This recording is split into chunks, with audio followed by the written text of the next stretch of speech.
Hey guys, welcome Musky Road Rules Podcast, episode number 285. Guys, thanks for listening. Thanks for tuning in every week. I know I've been a little lackluster here lately, but yeah. So what I'm doing here, or let me start it by saying this. Tonight's podcast is brought to you by Red October Baits. Red October Bait, guys, makers of the 10-inch, 7.5, and 12-inch monster tubes. Guys, check them out on Facebook.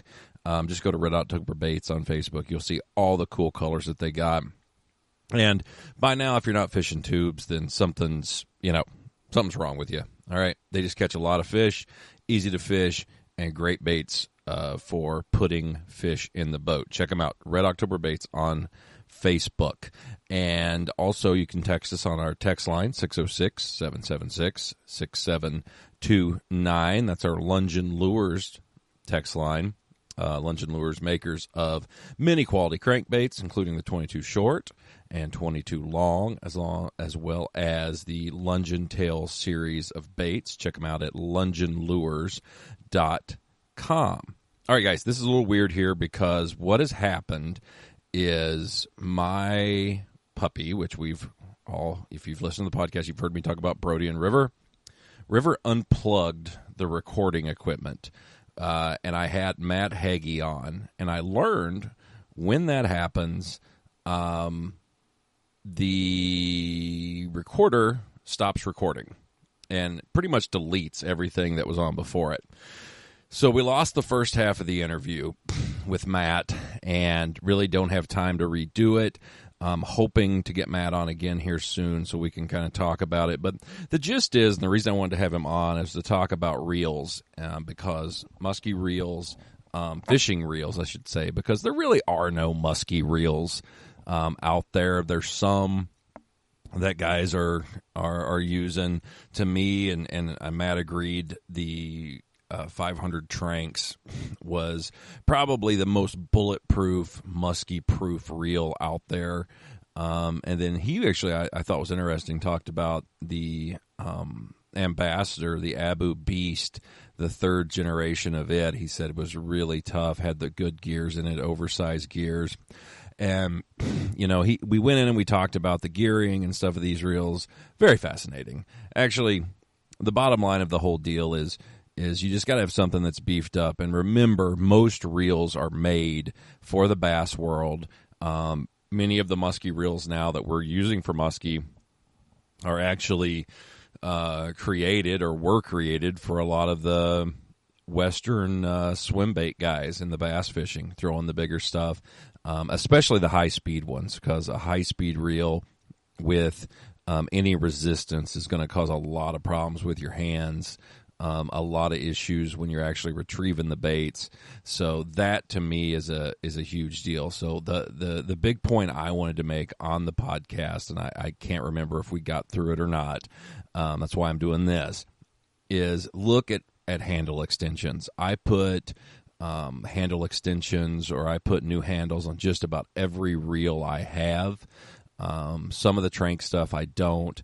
But some of it I do. Matt actually has access to a handle that is 95 millimeters. We talk about it and refer to it as Gregg's handle because I love those, and I think there's something that we need, and it makes your life a lot easier. It doesn't speed up the reel.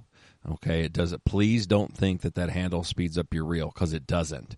What that handle does is makes the retrieving of the lure easier. It's a longer handle, so it takes less force to turn it. And with those longer handles, the thing you have to worry about, one, is the reel engaging, because the clutches in these reels are made for the handles that come on them, and most of the handles that come on them are crap. So you're wanting to get a foam, one with a foam knob or a hard plastic knob versus something heavier, because the reel will engage when you cast. Unless you do what I think everyone should do, or should be doing anyway, and that's holding the reel sideways when you cast, either handle up or handle down. You don't have to worry about that. The inertia of the handle turning will not engage the reel, and it makes things a lot easier. Okay. So that was the point of the podcast. That was the main reason I wanted to have him on, is kind of talk about that. And also to introduce you guys. You've probably seen Matt at the sports shows, and just a good guy, knows a lot about reels, rods, and how you can fix them, and does a great business up in Eagle River. And yeah, he's on he talks about how to get a hold of him at the end. And I encourage everybody to check out Matt Hegy's place and podcast and all that. So, guys, I'm sorry, but here's the second half of my conversation with Matt Hegy. All right, guys, sorry about that. But if you've listened to the podcast before, I talk about River and Brody. Well, River just unplugged the recording equipment while Matt was talking, because, well, that's just what he does. So that's Matt, what River does when he hears me. Exactly. Attack. Yeah. But he, so Matt, you got cut off there. What you were talking about, the grit and stuff that forms, and actually you were just starting to talk about the anti-reverse. Okay. Yeah. So what I was saying is, that's the next thing that we see. The next most common thing is anti-reverses, whether it's from just setting hook, ripping rubber, that constant snapping of ripping rubber baits, for instance, or jerk baits. All that shock comes back to that anti-reverse system. And, it's just a one-way bearing with a plastic housing, and that plastic housing just eventually wears and starts to slip. It's just the nature of muskie fishing. Mm-hmm. But everyone always immediately goes to the manufacturer and says, well, this reel's junk. But, it's the muskie world that's killing the reels, I think, more than the actual reels are bad. I mean, sure. We don't. Go ahead. I was going to say, we haven't really seen anything, across the board that every reel is like, whoa, we got to look at this. We got to watch that. There just hasn't been anything typically other than anti-reverse bearings and worm shafts, but that's just a wear issue. So, yeah, exactly. The anti-reverse, that to me was always the biggest thing, because it really feels good when you do that and you hit yourself in the face with the rod, or it spins backwards and cracks every knuckle on your hand. And, yes. Especially when it's cold out. That is a feeling I just love. And it's like walking around the back of your truck and hitting your trailer hitch. Exactly. Yes. Yes. Because it always feels good when it's 20 degrees outside, or right around freezing, and you're absolutely just get smacked by the reel. That's always a good thing. What, in your opinion, what is, if money was no object, what has been one of the better, the maybe a couple of the better reels that you've seen? Well, I think we both, we've definitely hit on them. The Tranks 500 absolutely is the most robust of the muskie reels that we're claiming in the muskie world. Your Calcutta Conquest is certainly right there with it, as super smooth, super rigid, just a all around really nice reel. We've had really good luck with the Ambassador Revo Toro Beast series. They've been holding up really well. Those seem pretty nice. I've had several clients in the boat with them, and they seem like they're nice. They've got speed, and they seem to hold up. Yeah. The T2 version, the first version of the Revo Toro Beast, was a really, a nice upgrade from the NACL and the original Revo Toro. They did a lot of slight changes internally to make them a lot better. But then from the T2 to the T3, which is, I think, I heard a rumor that those may be on the way out. But I can't confirm that. But the T3, they made a bunch of changes and made that reel even better in my mind. That they took some of the the weak points or weaker points in the reel and made them stronger. And I think that T3 has come in at a close second to the Tranx 500 at this point. Oh, okay. For what we see for rough service, and it comes in a left-handed reel for guys like me that are right-minded. So, or wrong-handed, as I refer to call it. Well, you never know. Exactly. We could agree to disagree on that. Well, that's interesting. Okay, so the Shimano Tranx, like I said, the 500, it feels in your hand like something.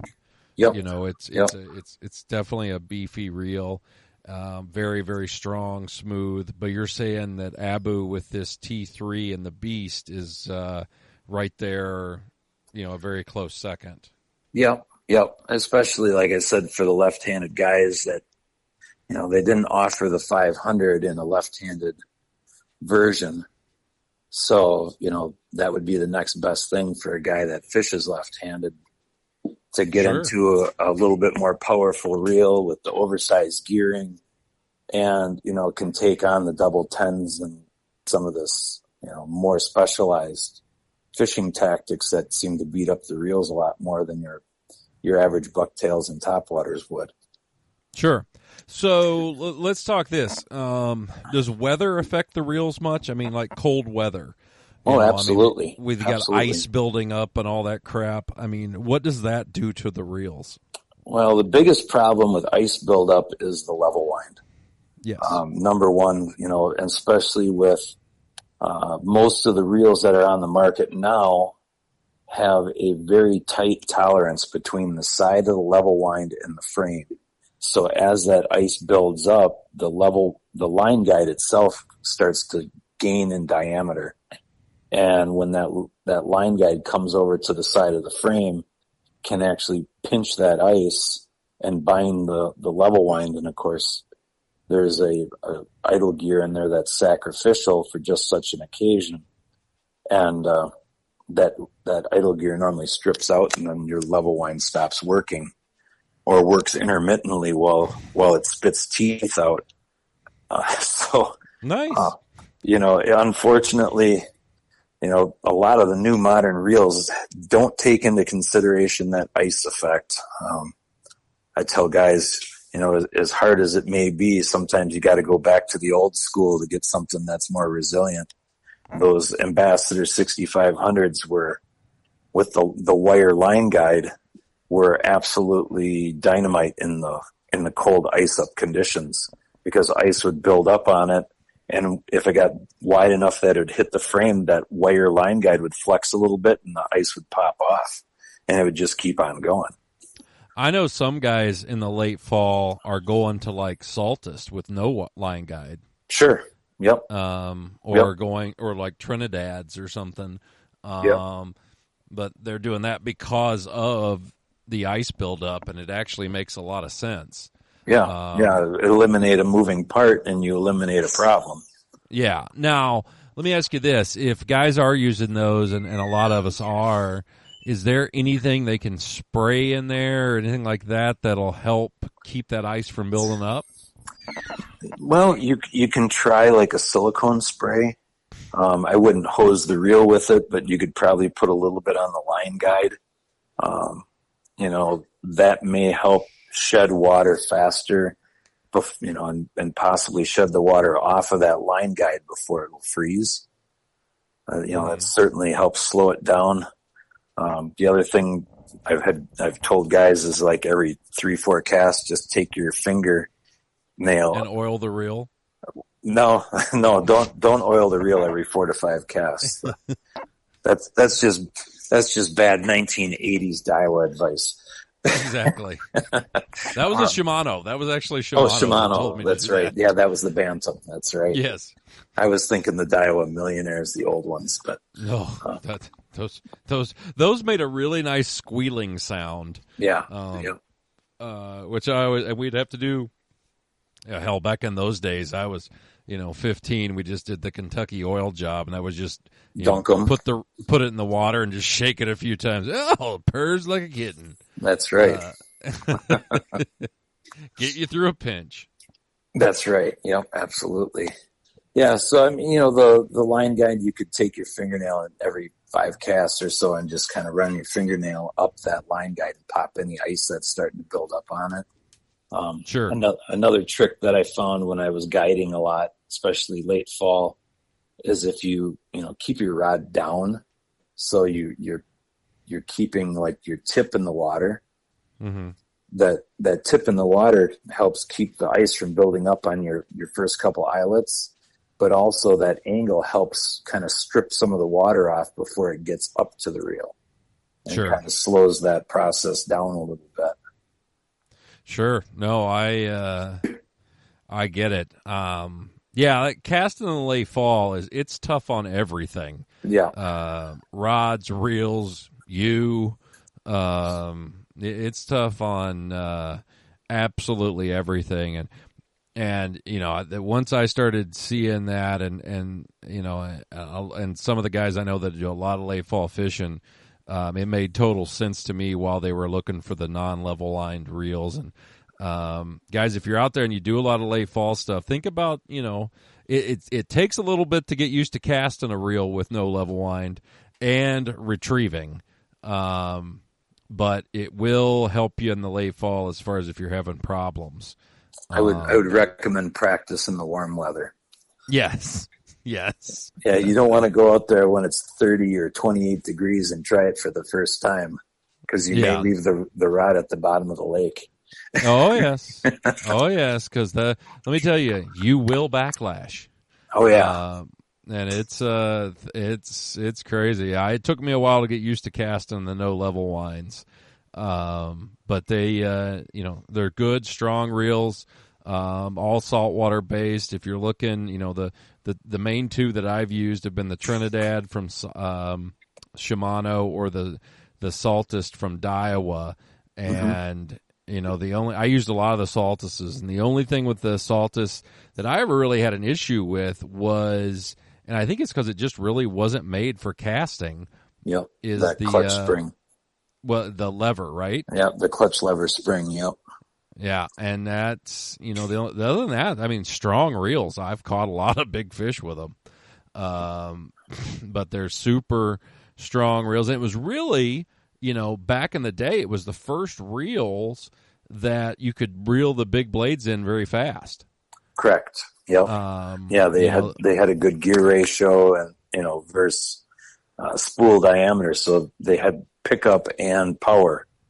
Yeah, and they had the extended handles. Correct. That you didn't see on your normal casting reels at the time, and it made a huge difference. It just took a lot of getting used to and casting and all of that and leverage. But no, they're very very very good reels. Matt, for people who don't know, maybe give them an idea what you guys do and sell there at the shop. Yeah, our retail, section is probably about a 6 by 6 foot piece of pegboard, but we carry a full line of parts, handles, accessories for fishing reels. We do rod and reel repair along with resurfacing tip ups. But our main focus is on the reel repair and cleaning and that service. That's our main goal is to keep everybody's reels going. Yeah, and you guys service all makes and models, or all makes and models, and not only just musky reels, but we also work on spinning reels and a little bit of everything.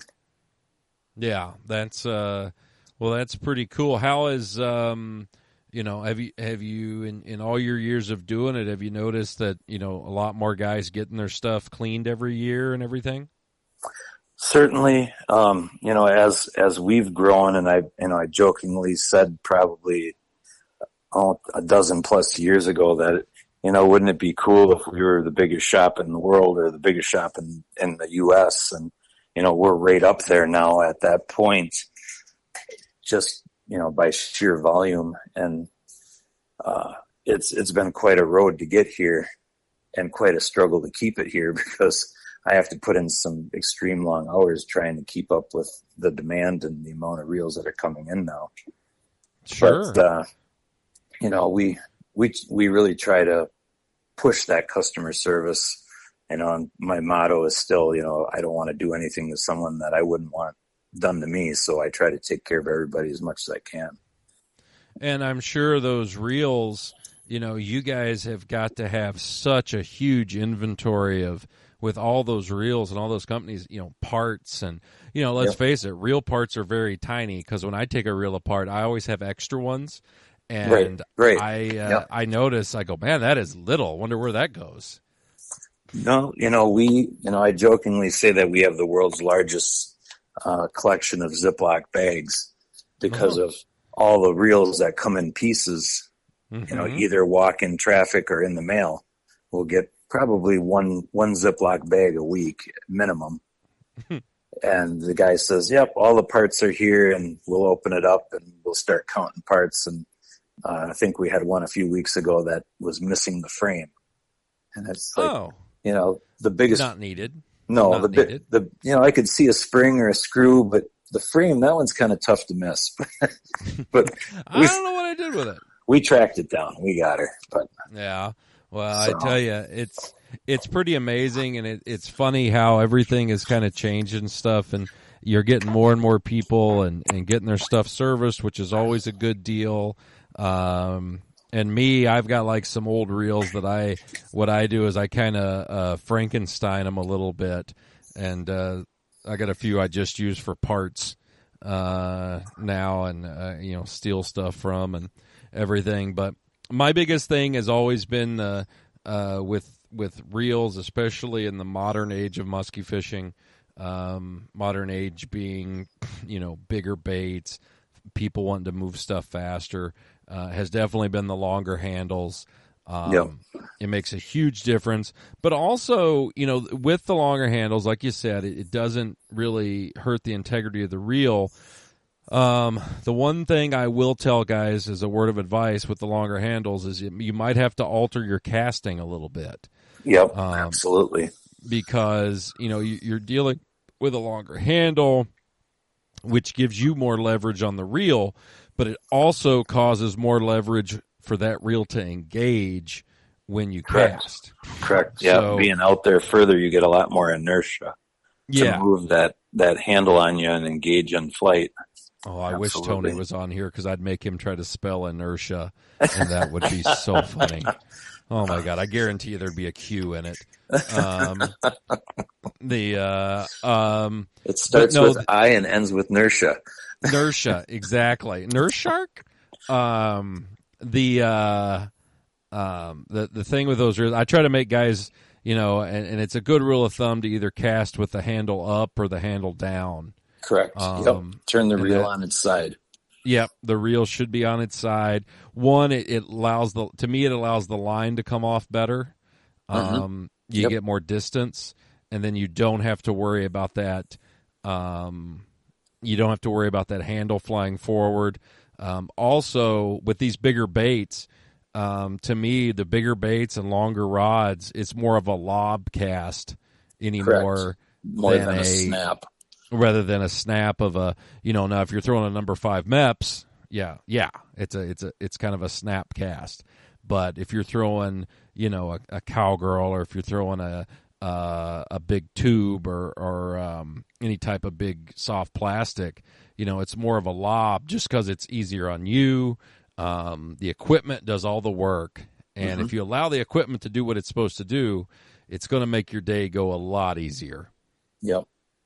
And that's a big part of it. Matt, how can somebody get a hold of you? Because I know they want to go, and they're going to say, give me Gregg's handle. Here's my money. I want it. How can somebody get a hold of you for like reel repairs or anything like that? Well, they can certainly check us out on the web at mattsreelrepair.com. And Matt with one T. Yeah, we started the show with one T. So yes. mattsreelrepair.com, or you can, give us a call at the shop here, 715-337-2337. Or as one of our customers pointed out to me, it's 337 beer. And 337 beer. Nice. Yeah. And I said, how in the world did you pick that up? He goes, well, I own a brewery, so I would notice. Well, point taken. Nice. I like it. Yeah. 337 beer. Yeah. Well, that's, we didn't do that on Wisconsin. purpose, but yeah, it does fit. We drink Wisconsinably around here. Exactly. I like it. Well, I tell you what, Matt, I really appreciate you coming on here. I know it's kind of a late deal, but I wanted to get you on and talk a little bit about the shop and just real stuff in general. I get a lot of people on the boat asking about it and just kind of people asking me stuff, and I think it might be a great just something good that people want to hear and learn about. And I think a lot of people have questions, but they don't want to look stupid. Yep. And to ask them. So I'll look stupid for anybody. I don't care. So I'm all about it. But guys, if you want, make sure you get a hold of Matt. Also, I got a couple guide dates left in September up here on Lake of the Woods in the Northwest Angle. If anybody's interested, you can always call me or text the text line. 606-776-6729, the Lunge and Lures text line. And yeah, I might have a couple days left in the fall too in October for some live bait fishing in Minnesota. So yeah, hit me up on that. And as always, we'll be coming to you every week. And I know I don't post the thing every week at the same time. It's simply because I'm fishing a lot and I am always just forgetting. So, but we will be here. So, Matt, hey, tell Marty I said hey. I will do that. I really appreciate it, and we will talk to you later, okay? All right. Sounds good. All right. We'll see you. All right. Take care. Bye-bye.